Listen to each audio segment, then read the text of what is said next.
अभ्यर्थी लगातार आंदोलन पर बैठे हुए हैं। बापू वाटिका पर 2 अक्टूबर से बैठे हैं और उनकी एक ही मांग है कि जेएसएससी सीजीएल रद्द की जाए। छात्रों के भविष्य के साथ जिस तरह से खिलवाड़ किया जा रहा है वो थमना चाहिए, वो रुकना चाहिए। ज़्यादा जानकारी के लिए हमारे साथ हमारे संवाददाता जुड़ेंगे। आप देख सकते हैं टीवी स्क्रीन पे हम बापू वाटिका मोराबादी की तस्वीरें दिखा रहे हैं, जहाँ अनिश्चितकालीन सत्याग्रह पर अभ्यर्थी बैठे हैं और उनके साथ अलग अलग कोचिंग संस्थानों के शिक्षक भी आ रहे हैं, उनके सामने अपनी बातें रख रहे हैं और कहीं न कहीं अभ्यर्थियों का मनोबल बढ़ाने की कोशिश हो रही है। और इन अभ्यर्थियों की मांग है कि जब तक अंतिम फैसला आयोग की तरफ से नहीं लिया जाता है तब तक ये आंदोलन यूं ही चलता रहेगा। तो जेएसएससी सीजीएल में क्वेश्चन रिपीट करने से लेकर पेपर लीक तक के आरोप अभ्यर्थियों की तरफ से लगाए जा रहे हैं और अभ्यर्थियों का कहना है कि अगर 8 साल बाद जेएसएससी सीजीएल की परीक्षा हुई तो उसमें भी गड़बड़ियां हुई है और उन गड़बड़ियों को दूर कर पाना संभव नहीं है, इसलिए कुल मिलाकर परीक्षा ही रद्द की जानी चाहिए। इस बात की मांग की जा रही है। अभ्यर्थियों की तरफ से लगातार इस बात की मांग है, उनकी जिद है कि जेएसएससी सीजीएल की परीक्षा रद्द कर दी जाए। हालांकि अब देखने वाली बात ये होगी, क्योंकि आयोग की तरफ से कहीं ना कहीं ये संकेत दिया जा रहा है कि परीक्षा रद्द नहीं होगी और अगर कहीं कुछ गड़बड़ी हुई है तो उसे देखेंगे, उस पर निर्णय लिया जाएगा, ये आयोग की तरफ से कहा जा रहा है। साथ ही अभ्यर्थियों की ये भी मांग है कि अगर इससे पहले जो जेएसएससी सीजीएल की परीक्षा हुई थी, जो लोग दोषी थे उन पर क्या कुछ कार्रवाई हुई है ये भी बताया जाए। हमारे साथ ज़्यादा जानकारी के लिए संवाददाता अमित जुड़ गए हैं। अमित, आज क्या कुछ कहा गया अभ्यर्थियों की तरफ से जो बापू वाटिका पर धरने में बैठे हैं?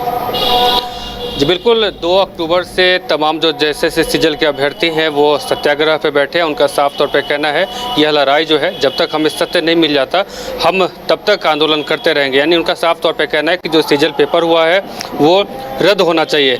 अब बता दें कि इससे पहले भी जेएसएससी कार्यालय के समीप लगभग हज़ारों की संख्या में अभ्यर्थी पहुँचे थे और उस दिन सिर्फ उनका यही मांग था कि कैसे भी करके सीजीएल पेपर जो 21 और 22 सितंबर को हुआ था वो रद्द हो जाना चाहिए। अब उसके बाद जब अंदर जिनकी प्रतिनिधिमंडल जो थी वो मिलने गई और मिलकर जब लौटे तो क्या वार्ता हुई वो भी बता दें। उनका साफ तौर पे कहना था कि जब एविडेंस पूरा मिल जाएगा फिर हम उस पर जाके आगे का कुछ कार्य करेंगे। हालांकि एसआईटी भी गठन किया गया, 7 दिन का टाइम मिला है कि उसमें अगर कुछ ऐसा मिलता है तो फिर हम उस पर आगे कार्रवाई करेंगे।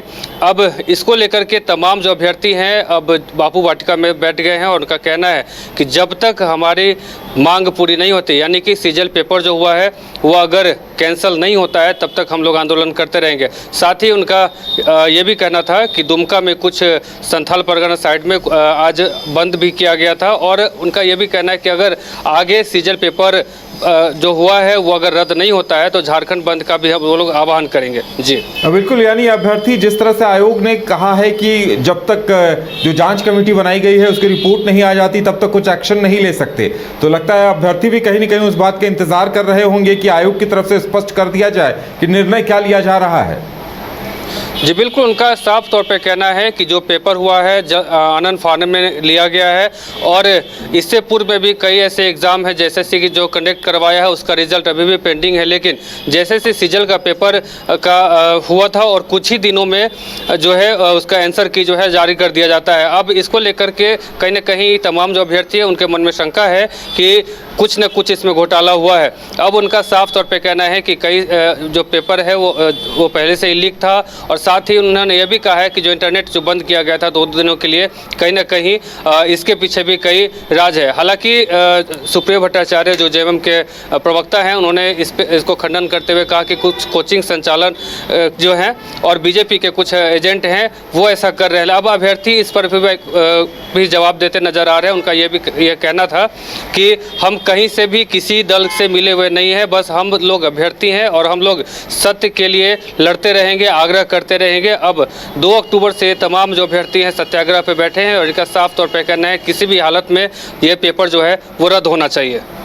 चलिए अमित, हमारे साथ जुड़ने के लिए और जानकारी देने के लिए आपका बहुत बहुत धन्यवाद। तो देखने वाली बात ये होगी कि अभ्यर्थियों का आंदोलन क्या रंग लाता है और इस पर आगे क्या कुछ होता है।